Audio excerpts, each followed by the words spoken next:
Yalla Boker Tov, Bezrat Hashem, Chag Sameach pour ce jeudi 7 décembre. Et Kaf Dalet, donc on est le 24 du mois de Kislev, ce soir, ce sera le premier allumage des bougies de Hanouka. Je suis racheté ce matin par Ilan Daan pour l'anniversaire de son épouse, Mazal Tov, et c'est Mantov Bezrat Hashem, Mazal Tov, donc pour Naomi Aurélia Bat Josiane, Ma Besrim Shana, Bezrat Hashem, comme il le demande, pour la santé, joie, bonheur, réussite sur tous ces projets, tous ces chemins spiritualité, matérialité, 120 ans, de la part de son mari qu'il aime. Et en même temps, protection, Bezrat Hashem, pour Kol Chayalenu Atovim, Ushnotenu Baneimim, et le retour de tous les otages en bonne santé à la maison. Bezrat Hashem, Idbarach. On aura une forte pensée pour toutes les personnes malades. Je rappelle qu'il y a plus de 10 000, 11 000 pratiquement personnes blessées dans les hôpitaux israéliens. Dans le cas où vous ne le savez pas. Bezrat Hashem, une grande refouach lema, les Ima Yekara. Et en même temps, l'élève Alpha Avdem, j'en profite pour dire un Yom Houledet Sameach à mon frère Moshe, puisque demain c'est le 8 décembre et ce sera son anniversaire. Bezrat Hashem et toute notre liste à qui on souhaite vraiment une grande Achlama Meira, Elut Nishmat, Mazal Tov, Yuvlin, Bat, Alice Mishpacha Ben Shabbat. Et vous avez été nombreux à le demander, et donc Torah Traimo El Moshe a recommandé ces livres-là, qui ont tellement été demandés et achetés, les Mazalot. Ça y est, ils sont arrivés, ainsi que le Code du Bonheur sur le Shlom Bayit. Donc, très très bon livre. Pas cher, cacher et qui peut rapporter gros. Ça développe comment frapper sa femme sans laisser de preuves. Ça, c'est la blague, mais c'est vraiment un livre, justement, qui nous permettrait de plus nous embrasser que de s'insulter ou de se frapper. Voilà. Les deux livres sont arrivés en grande quantité pour ceux qui veulent. Bruchim Abaim. Les Mazalot, c'est sur les caractéristiques par rapport à ta naissance. Et le Code du Bonheur, c'est un livre que j'ai écrit il y a longtemps sur comment vivre une vie de couple heureux et comment régler les problèmes. Voilà, donc c'est vraiment un très très bon livre. On a été 2 fois en rupture de stock, rapidement d'ailleurs, et là j'en ai recommandé pour ceux qui sont intéressés. On commence tout de suite notre shiur. Un shiur qui est, on peut dire, valable à toute heure, chaque jour, chaque semaine, chaque mois, pour chaque génération, sur cette paracha de Vayeshev, où des grandes questions se posent et s'imposent. Comment se fait-il que des gens aussi parfaits, des gens aussi élogieux, des gens aussi spirituels, des gens aussi exemplaires que les frères de Yosef aient réagi de façon absolument abjecte? Je ne sais pas si vous avez compris, si on fait un récapitulatif rapide de ce qui se dit dans cette paracha, mais la réponse et la réactivité des frères, Vayosifu od seno oto, et ils rajoutèrent de la haine sur leurs frères. On ne parle pas du Hamas, on parle de nous les Juifs. Et ça demande quand même vachement de réflexion, puisque cette coïncidence n'est pas hasardeuse. Nous avons été expulsés de la terre d'Israël par les Romains il y a 2000 ans, parce que nous avions de la haine les uns vis-à-vis des autres. Cette haine gratuite. Et là, les frères, ça te demande quand même beaucoup d'explications. Vous savez, un sage, un représentant de la Torah, il va te dire, si tu es en conflit avec ton frère, laisse tomber. Trace ton chemin et fais le tien, comme l'a fait Yaakov avec Esav, chacun sa route. On l'a vu la semaine dernière, elle a dit, écoute, les enfants sont trop fatigués, toi et moi, on n'est pas fait pour vivre ensemble. C'est ce qu'on appelle en hébreu, atama. Il y a des fois dans la vie, c'est pas que l'un est mauvais et que l'autre est meilleur, c'est qu'on ne s'entend pas, ça ne le fait pas. Les caractères ne sont pas, matimim, en français, compatibles. Voilà, merci. Ça, c'est pas mal comme traduction. Compatible. Il y a des fois, sincèrement, tu vois un couple, par exemple, tu vois, le mari, c'est un mec super, des bonnes midotes, c'est vraiment quelqu'un de waouh. Tu vois, la femme, elle est exactement pareille. Mais ensemble, c'est Sodome et Gomorrhe. Pourquoi? Parce qu'il y a ce qu'on appelle, des fois, c'est incompatible. On peut pas. Il n'y a même pas besoin de raison à la raison pour avoir raison. Pourquoi? Parce que zélomatim, on ne supporte pas, on s'écoute pas. L'omatim, c'est-à-dire, c'est faire dérailler un train parce que les rails ne sont pas à la hauteur des autres rails, donc on déraille dans les discussions. Et la reine, un sage, il va te dire, maximum, tu le laisses de son côté, c'est un rêveur. On va dire, Yosef est un rêveur, il se voit au-dessus de ses frères. Il n'y a rien de mal, tant qu'il rêve. Qu'est-ce qu'on en a à faire? Le mec, il dit, j'ai rêvé que je te ruinais. Tant que tu rêves, continue à rêver. Pourquoi une telle haine? Pourquoi une telle situation où en faisant un récapitulatif, ne serait-ce que de nos midrashim, je rappelle que Yosef, donc envoyé par son père vers Dotaïna, endroit justement connu pour des catastrophes, arrive au loin. Et là, Shimon et Lévi dit donc, C'est pas le rêveur là-bas qui se ramène? Et si on lâchait des chiens sur lui pour qu'il le dévore? Même au niveau des films de loup-garou, ils n'ont pas fait mieux. Des chiens pour qu'il le dévore?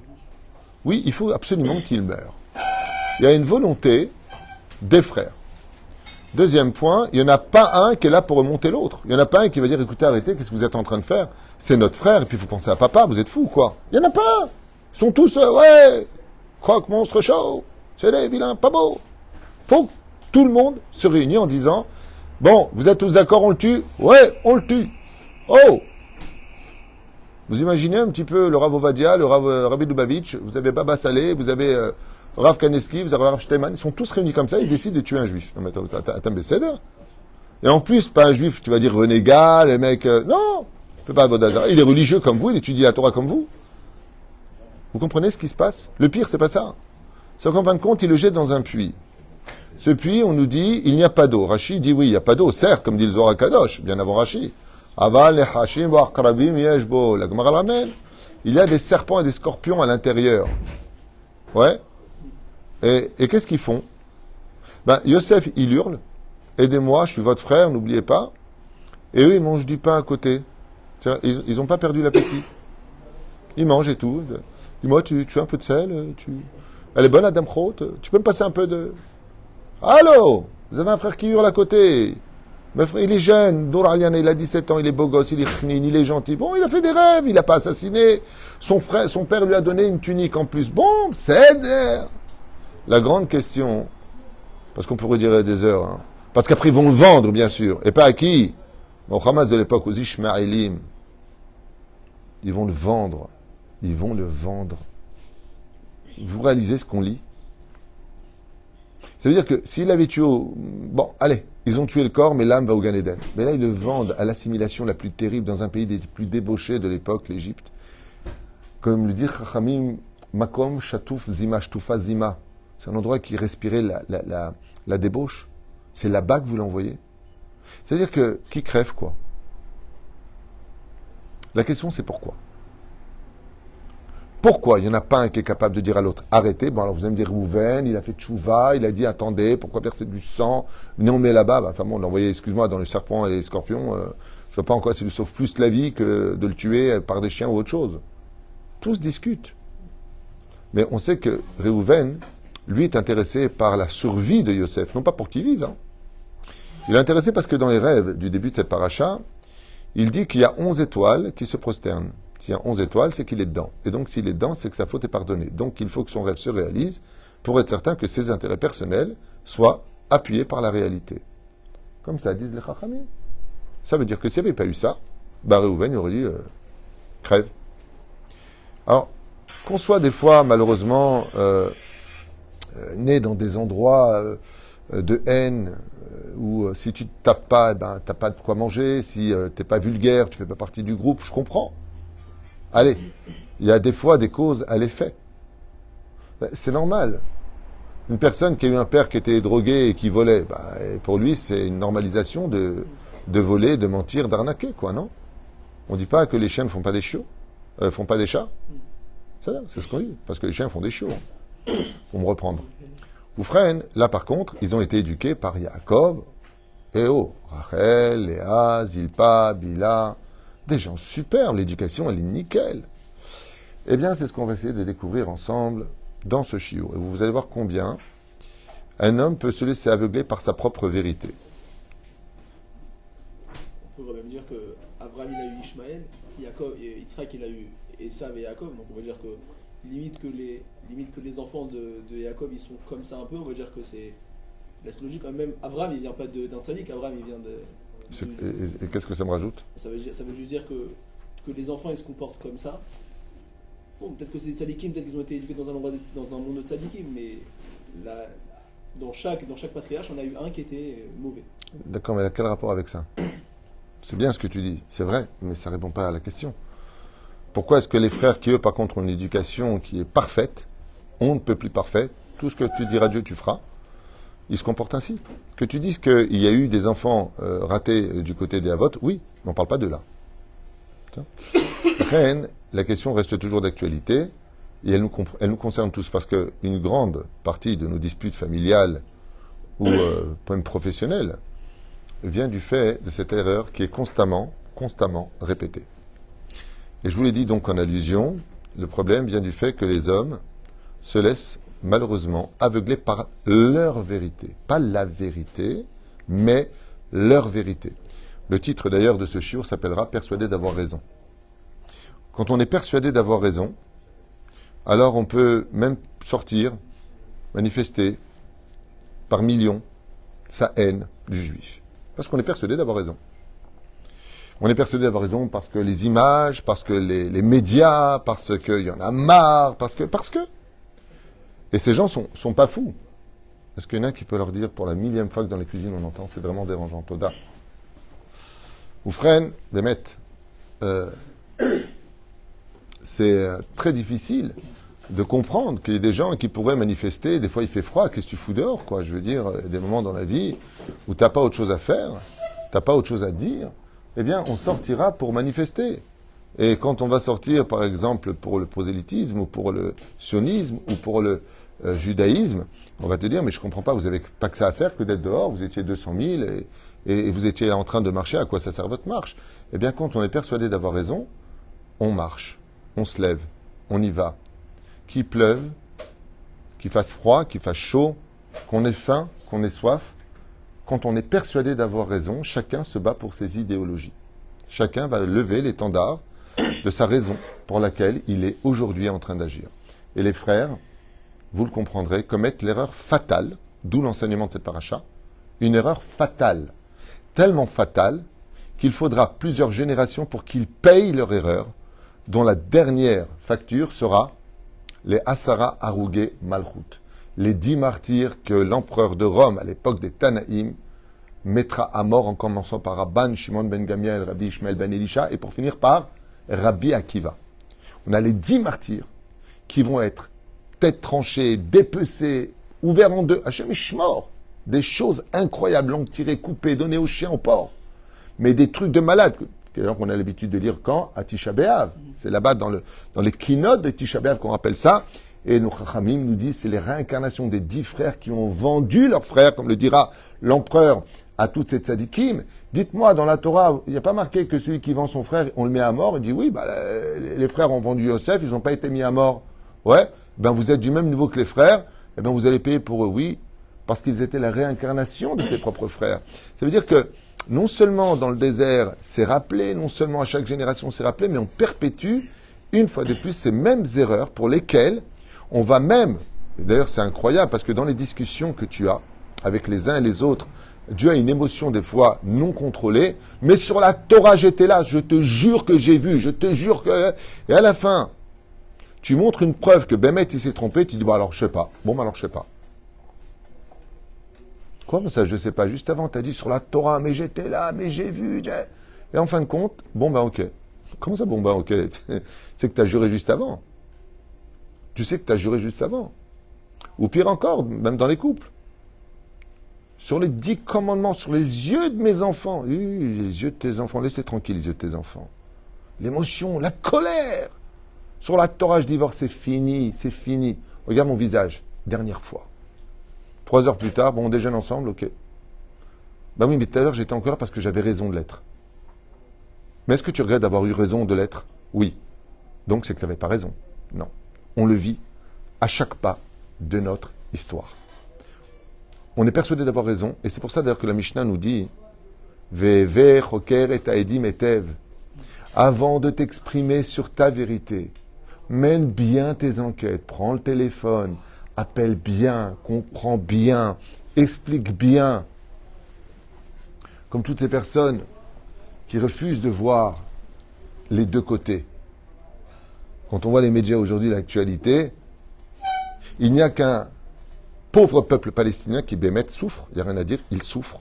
Mais pas à cause de nous, à cause du Hamas. Mais bon, c'est encore un autre sujet. Mais est-ce qu'on voit le côté israélien? Est-ce qu'il y en a qui, dans les informations, ont annoncé qu'il y avait plus de 10 000 blessés dans les hôpitaux? Est-ce qu'on parle de nos soldats qui tombent? Est-ce qu'on parle de toutes ces personnes où 1 sur 3 sont dans un traumatisme terrible, post-traumatique? Est-ce qu'on voit les photos de nos otages? Non, on ne voit toujours qu'un côté. Donc, une raison d'avoir raison. Et aucune autre raison pour nous remettre face à la raison. Ce qui fait que cette paracha, elle est très forte. Parce qu'on se demande, qu'est-ce qui se passe ici? Parce qu'il aurait eu une tunique ou parce qu'il a fait un rêve. Vayo sifus seno oto. Ils étaient persuadés d'une chose, disent les Chachamim, que Yosef était l'héritier de Ésaü, que c'était un pur rachat, manipulateur, un homme qui se servait de la Torah pour ses intérêts personnels, qui se servait du cœur de son père pour obtenir le plus de choses. Ils se sont imaginés. Tout comme Esav a dit, comment on fait pour prélever le sel et la paille, le maaser? Et qu'elle leur a dit, faites attention, il y a des gens qui vont se servir de la Torah pour la manipuler. Ils étaient persuadés que Yosef était un faux sadique, une personne qui utilisait la Torah pour ses services personnels, pour ses intérêts personnels, qui faisait de la lèche à son papa en disant tout le temps du mal de ses frères. Ils l'ont mal jugé. Et pourtant, Yosef, c'est vrai qu'il a dit du mal. Parce que Yosef aussi a commis une erreur. Et à cause du fait qu'il ait parlé de ses 10 frères, il fera 10 ans de prison. Pour chaque mot que tu as dit contre tes frères, toi aussi, Yosef, tu vas être puni. Mais moi, je vous pose une question. Comment Yosef, Hatzadik, qui étudie avec son père les lois du Lachon Hara, il est parti faire du Lachon Hara sur ses frères? C'est quand même incroyable. Et qu'est-ce qu'il leur a dit, Eric? Tu sais ce qu'il leur a dit? Papa, est-ce qu'on a le droit de danser avec des femmes? Chaz vechalila, ben j'ai vu mes frères danser avec des femmes. Est-ce qu'il les a vus d'après vous? Chazal, il dit oui, il les a vus danser. Effectivement, les 10 frères, Rabbi Jacob, ils dansaient avec des meufs. Hein? Barminna Hashem Ishmael, Wali. Ou frère leur a dit, attends papa, il n'y a pas une loi qui interdit de manger Ever Minachai, de ne pas manger de l'animal vivant. D'abord, il faut le mettre à mort avant de le manger, comme dit la Gemara, comme les lions qui mangent de l'animal. Il y en a qui l'étouffent, mais en attendant, ils commencent déjà à manger le bas de l'animal. Ouais. Ben, je les ai vus manger de mes propres yeux. Oui, mais le problème, c'est que tu n'as que 17 ans. Et que si tu avais eu 20 ans, tu aurais pu étudier le livre de ton grand-père, Avraham Avinu, duquel de ton arrière-grand-père, qui a été écrit, s'appelle le Sefer Yetzira. Et ce livre-là, il explique comment créer des golems, c'est-à-dire comment créer, avec de la boue, un être humain dans lequel, avec des noms divins, tu insuffles la vie. Et les femmes que tu as vues danser n'étaient rien d'autre que tes frères qui mettaient en pratique le Sefer Yetzira, comme l'a fait le Gaon de Vilna, le Maharal de Prague. Mais lui, n'ayant pas étudié ce livre, il a vu des figurines féminines qui dansaient. Tandis que les frères, il n'y a aucun interdit de voir de la boue qui danse. On vu ou une poupée comme ça qui tourne sur elle-même, il n'y a pas d'interdit dans la Torah. Il n'y a pas de meshicha à propos de ça. Enfin, chez les gens normaux, on n'est pas attiré par ça. Donc, résultat, ce que tu as vu, tu avais raison, mais ce n'était pas la vérité, c'était ta vérité. Et quand ils ont vu qu'ils ont arraché la jambe d'un veau pour la manger, c'était aussi un golem. Il y en a qui disent que c'était une shrita qui avait été faite sur la maman et que si elle était enceinte, on ne fait pas de shrita sur le veau. Mais la déa la plus réputée, c'est qu'ils ont fait aussi un golem, comme Avraham avait fait un golem, c'est-à-dire une figurine qui ressemblait à un veau. Ils ont voulu voir si le goût aussi ressemblait à de la viande. Donc, au moment où est arrivé Yosef, ils ont arraché une jambe de cet animal qui n'en était pas un. Qu'est-ce qu'aurait dû faire Yosef? Bravo. Il aurait dû descendre vers ses frères en disant, ah, je ne savais pas qu'on avait le droit. Non, alors regarde mon frère, c'est de la terre, ce n'est pas un animal, je vais t'expliquer. Mais Yosef, il a commis une erreur qu'ont commis les frères. Se complaire dans son erreur, se complaire dans sa vérité, ça me suffit. Ma vérité me suffit. Moi, je suis désolé, vous connaissez ce genre de... Moi, je suis désolé. Moi, quand on me... C'est s'enfermer dans des volets d'une vérité qui n'est que la tienne. Pourquoi tu ne poses pas des questions? Parce que vous savez que psychologiquement, quand on s'enferme dans des volets qui sont nos volets personnels, vous savez ce que ça fait? Ça fait qu'on va réagir disproportionné par rapport à la monnaie rendue. Ça veut dire que Bonomar, que Bémet, à 50% tu avais raison. Et que Bémet, il t'en fait du mal. Est-ce que ça vaut 400% de ce que tu es en train de rendre? Est-ce que ça vaut une condamnation? Est-ce que ça vaut de le vendre? De le tuer? Oui, pour un mec qui a rêvé qu'il est au-dessus de ses frères, vous allez le tuer, vous êtes fou, quoi. C'est disproportionné. Moi, j'aurais dit, ben tu vois, t'es seul à avoir rêvé que t'étais roi, nous on est 10 à avoir rêvé que tu allais être notre bouffon. Voilà. Allez. 1-0, la balle au centre. La malo. Pourquoi on arrivait là? Pourquoi on arrivait là? J'aimerais vous raconter une histoire qui s'est passée il y a des dizaines et des dizaines d'années. Et vous allez voir combien, à force de croire qu'on a tout le temps raison, et peu importe de quoi on parle et de qui on parle, que ce soit des problèmes de couple, problèmes d'éducation, des problèmes sociaux, des problèmes psychologiques, des problèmes de la vie, des problèmes même médicaux, des décisions médicales. On est persuadé d'avoir raison. C'est pour ça qu'il faut être très prudent quand on va chercher une vérité qui est celle de la vérité elle-même et pas ta vérité. Avant de poser le pied, réfléchis bien. Et si tu veux savoir où est la vérité, vous allez vous rendre compte que dans ce cas-là, il faut demander à son Rav. Pourquoi? Parce que le Rav, il a le Da'at Torah. Est-ce que les frères ont demandé à leur Rav, à Yaakov Avinu, ce qu'il en pensait? Je sais pas, moi je suis un fils, il y a un problème, je veux voir mon père. Pourquoi tu lui donnes à lui et pas à nous? Personne ne va poser la question à personne. Chacun ferme les volets de sa propre vérité qui mène à la haine, à la mort, à l'extermination de l'autre. Manienne. Et donc chacun, d'ailleurs, en faisant ce genre de cours, j'imagine tout à fait que les personnes qui vont écouter disent, tu vois, ce rabbin-là qui parle, il va prendre la cause de sa vérité. Et nous, on va prendre la cause de notre vérité, jusqu'à ce que la vérité éclate. J'espère qu'elle ne va pas trop éclabousser. C'est la Géoula. Ou frère, d'ailleurs, la Géoula vient annoncer la vérité absolue. Alors, je vais raconter une histoire pour vous dire à quel point la vérité tue. C'est pour ça que dans le mot vérité en hébreu, émet, il y a le mot met, qui veut dire la vérité tue. D'accord? Vous avez marqué que le mot émet, c'est Aleph, met. Aleph, c'est combien en Gematria? 1. Quand tu es persuadé, toi, d'avoir raison, c'est le mot met qui t'attend. Et met. Ani tzodek. Eh bien, met, des fois, peut-être que vraiment tu as raison. La question est de savoir si vraiment tu as raison. Est-ce que tu as vraiment posé toutes les bonnes questions? Et est-ce que dans ta façon de réaliser ta réponse, tu as pris en compte si c'était pas, peut-être ou pas, disproportionné? Sans rentrer dans le conflit israélo-palestinien, ouais, alors parce qu'ils sont venus le 7 octobre, vous êtes en train de détruire. Remettons les choses dans leur contexte. On recherche le Hamas, et il faut qu'on aille jusqu'au bout. Là-bas, c'est ce qui se passe. Maintenant, étant donné que chaque maison est piégée et que chaque 2 cm de terre, il y a des missiles qui sortent, jusqu'à maintenant, on est bombardé. Donc, on est obligé d'intervenir, ceci et cela. Donc, après, chacun son camp, et chacun défend ses idéologies et sa famille. Je ne veux pas rentrer dans le conflit. Je parle de façon générale. Ça peut être une histoire de famille, ce que je dis, une sorte de couple, entre un homme et une femme. Cette histoire, elle est magnifique, et j'aimerais la partager avec vous. Il y a très très très longtemps de ça, à New York, un homme a eu la chance de pouvoir acheter pour très peu d'argent un hôtel. Et cet hôtel, qu'il a donc voulu avoir, demandait des travaux. Et ces travaux étaient très très très très très nombreux. Il fallait tout refaire. Il fallait que le ministère de la Santé cautionne, de la sécurité. Et très ambitieux, ce juif avait demandé un prêt à la banque.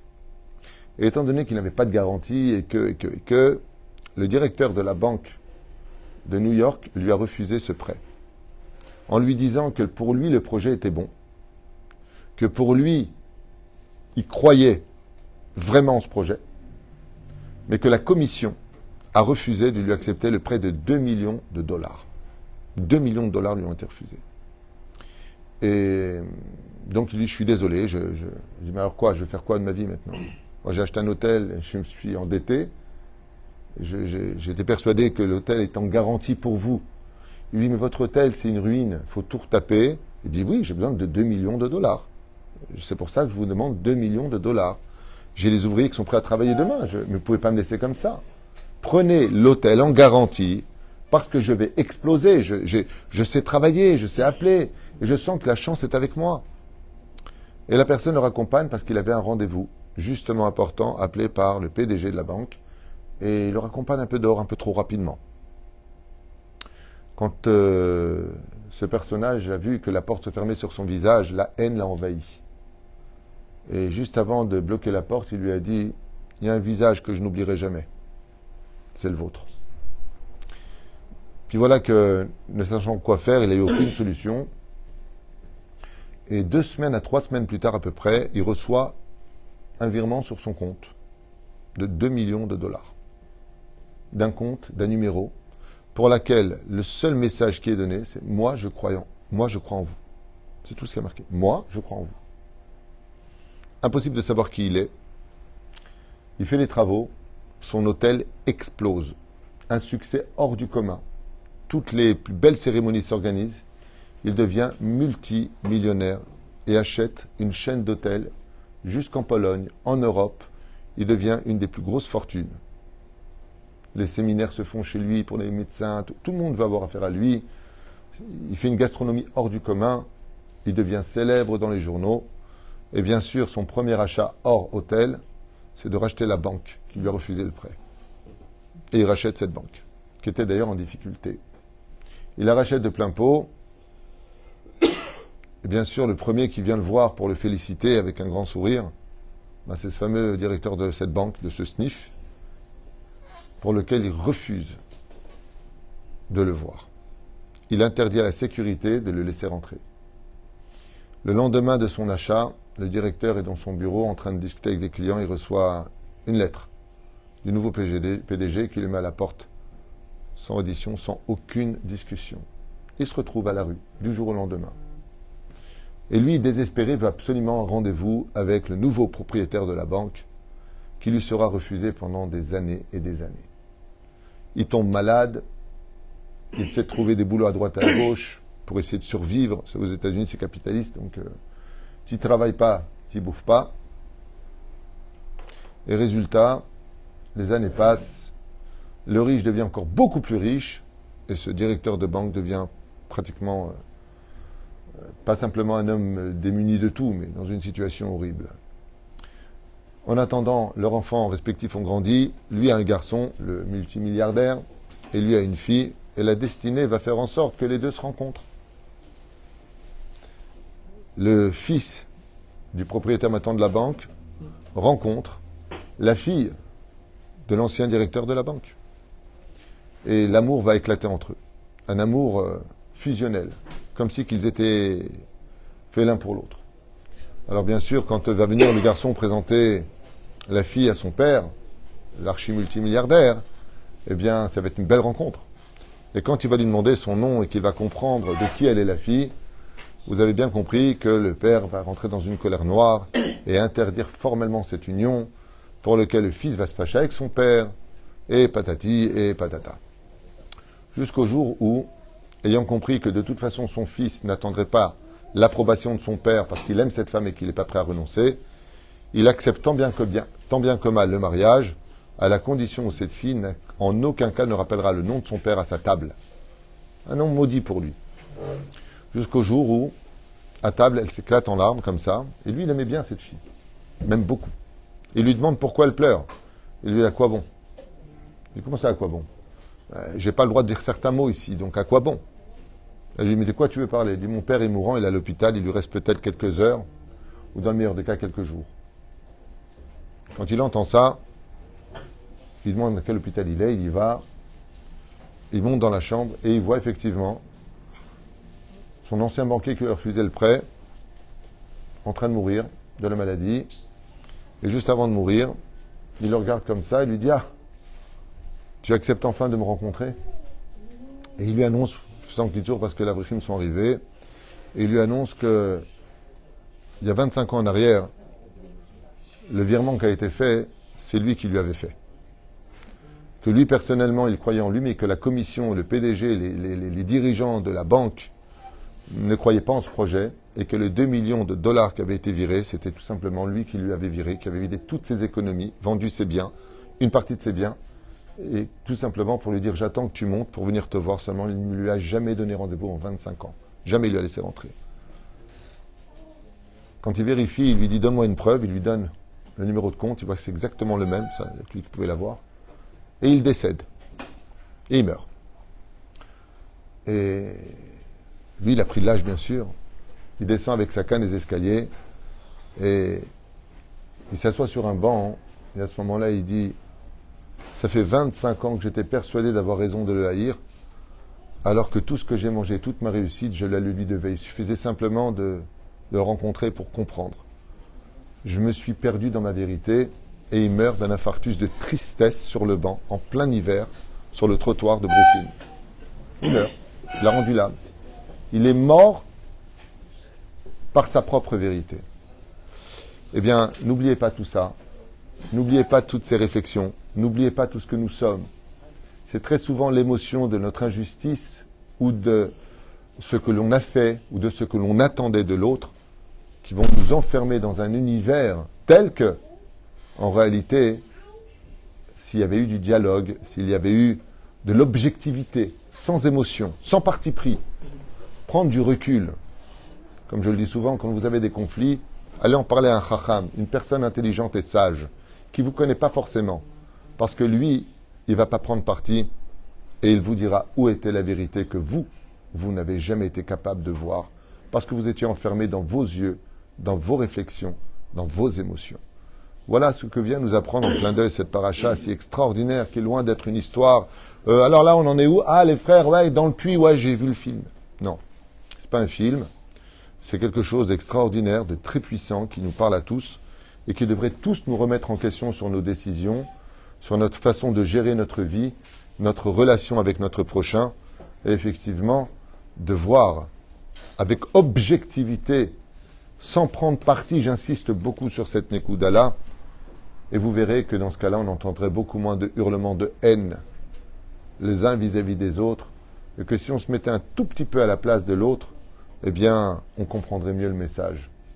Comme je le dis souvent, tu vois, Lionel, Pharaon a voulu noyer les Juifs dans l'eau, et en fin de compte, c'est l'Égypte qui est morte par l'eau. C'est à ce moment-là qu'il s'est rendu compte de son erreur, et que sa folie, et que sa méchanceté, que sa haine, sa cruauté, en fin de compte, a eu raison de lui parce que c'est venu sur lui. Tout comme Aman a préparé la pendaison pour le Juif Mordechai, en fin de compte, c'est lui-même qui s'est retrouvé pendu. Toutes les personnes qui nous ont souhaité du mal, ce même mal qui nous a attaqués viendra frapper leur propre chair. Et c'est à ce moment-là qu'ils se rendront compte qu'est-ce que c'est d'avoir été envahi, violé, massacré, médiatisé avec le mensonge et autres. C'est dommage. La Chen Bezrat Hashem, alors on va dire chacun son poste. Celui qui est de telle religion, il va défendre sa religion. Celui qui est de tel pays va défendre son pays. Mais qui regarde avec des yeux objectifs la réalité et l'histoire de notre histoire. Qui regarde notre histoire? La Chen Bezrat Hashem, Sheniske Lishwot Venechamot, et comprennent vraiment pour compte que tout ce qui se passe en réalité est un message qui doit constamment nous remettre en question et de ne jamais hésiter à demander pardon ou présenter ses excuses si on les doit vraiment. Au contraire, je pense que la plus grande force d'un héros, c'est d'être capable de reconnaître ses erreurs. Et il n'y a pas de honte que de demander pardon à sa femme ou à son mari ou à ses enfants ou à ses parents ou à qui que ce soit d'autre, à son patron ou à son ouvrier. Il n'y a pas de honte de savoir demander pardon quand on sait tout simplement prendre le temps d'une réflexion objective, sans émotion, à se poser les bonnes questions et à rendre la monnaie, si vraiment on ne peut pas faire autrement, qui correspond au billet qu'on a pris en contrepartie. Alors, je rappelle pour ceux qui sont intéressés, vous avez été nombreux à me les demander, les Mazalot, Code du Bonheur, on les a reçus. Pour ceux qui veulent, que sortent les deux autres livres qui sont très proches d'être sortis, Bezrat Hashem. C'est combien le bonheur? C'est combien le livre? Alors, le Code du Bonheur. C'est là qu'on va annoncer que comment les acheter, comment se les procurer. On annoncera, Bezrat Hashem. Tout par Torah Trahim ou par mon épouse, Bezrat Hashem. On en parlera, Beito Bismano. Voilà, Bracha V'Atzlacha. Ce cours n'avait aucun intérêt personnel, juste d'éveiller vraiment chez nous quelque chose de beaucoup plus grand que le fait historique de nos parachutes et de comprendre et d'admettre la véracité qui n'est pas forcément celle de ton camp, mais celle de l'histoire avec les deux camps. Baruch Adonai Leolam Amen V'Amen.